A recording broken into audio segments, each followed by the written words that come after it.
Hello everyone. By the end of this video series, you're going to have taken your slotted creature and being able to put it into Fusion 360 as a three-dimensional object with slots. And then you will also be able to align it flat so that you can come up with a DXF file that can be used on the laser cutter. So the first step in this process is you're going to do the drawings and you're going to extrude the drawings for the shapes and the pieces that you have. So let's begin. I've skipped a few steps in this model because you have enough skills to where you should be able to create sketches, a number of different sketches that are for your the pieces.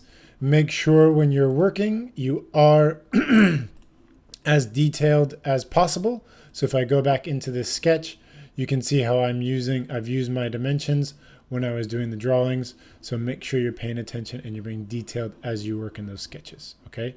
So I'm assuming that you've completed these sketches, and now I'm going to show you about extruding and creating components. Okay. So the first step before we extrude, we're going to do something that's called creating parameters. Cardboard sizes, wood sizes, they can all change.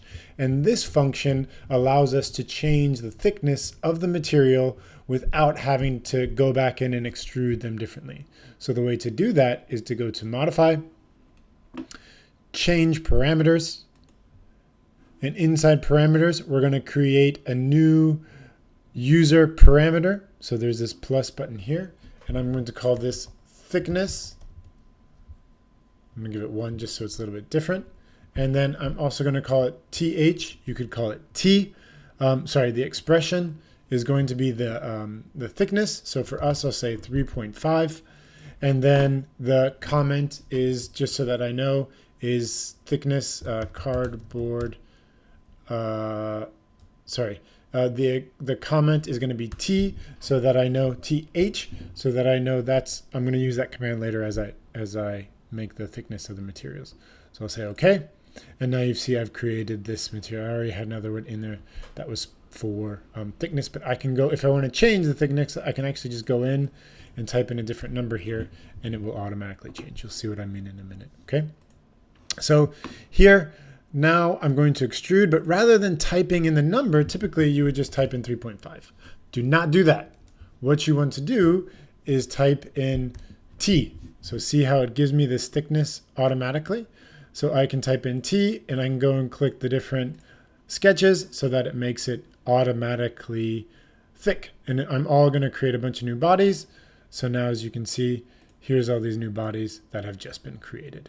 Okay, and just so you understand how it works, I can go back in now and change that parameters thickness and say I want it, I changed my mind, actually I want it to be 10 millimeters. So I can say OK, and notice, did you see how the thickness of the material changed? So that's because I changed the parameters. And it's going to help in the long run, so it's really important that you use this. So I'm going to go back and I'll change my parameters back to 3.5 just to stay consistent. Okay. So now I've got my thickness. That's the first video, and I will press pause and we'll move on to the next one in a second. So do that now, and then the next video you'll follow along.